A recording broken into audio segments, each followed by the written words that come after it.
بسم الله الرحمن الرحيم.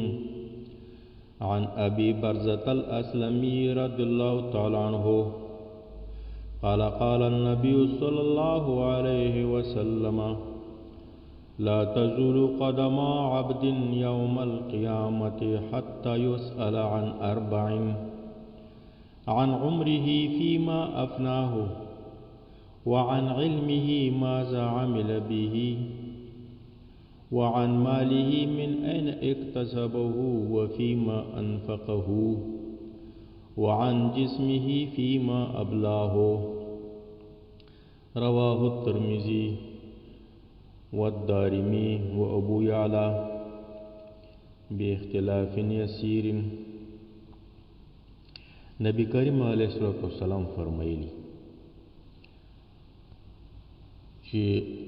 زایل بنشي، تیر بنشي قدمونه د یو بنده د قیامت په ورځ، یعنی چې کوم ځای کې د سره حساب کیږي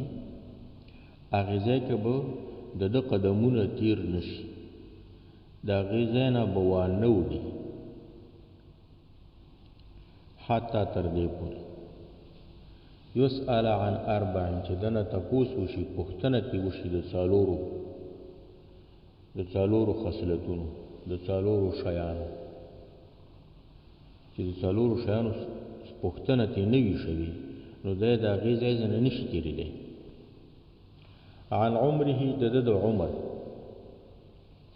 چې په څه شي کې فنا کړی، دې پوښتنه به ترې وشي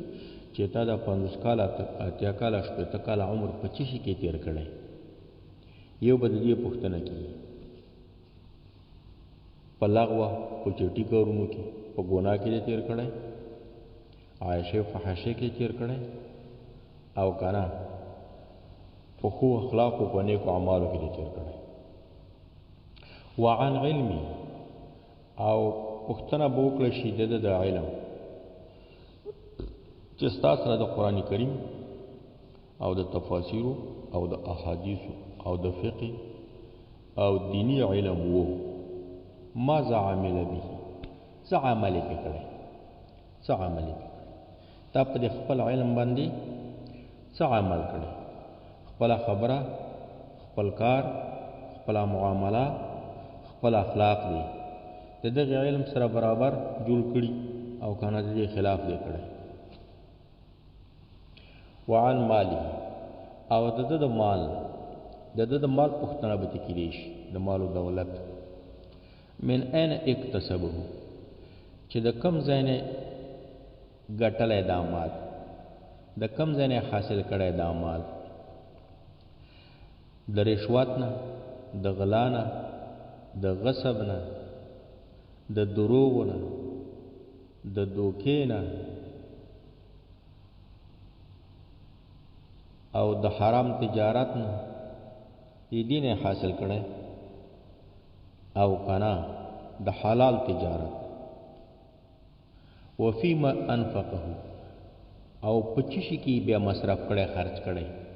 چې د دغه مال په څه شي کې بیا لګولی، حج، زکات، جمعیتونه، مدرسې، کونډې یتیمان، فقیران، مساکین، د الله د رضا لپاره په دغه کې لګولی، او که نه په ډمانو کې، په ډمو کې، او په د خلکو په قتلولو کې، د خلکو په سپکولو کې، او د خلکو باندې په ظلم کولو کې، په دې شیانو کې مصرف کړي.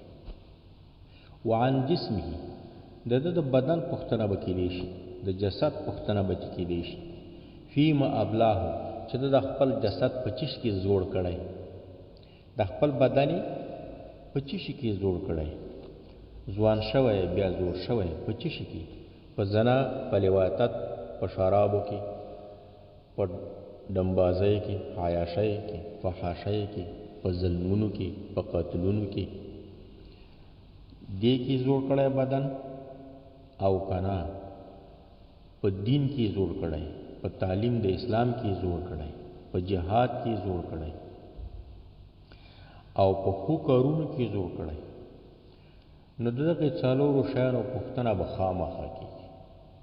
د قیامت په ورځ. تر څو پورې چې د دغه څلورو شیانو جواب انسان نه وي ورکړی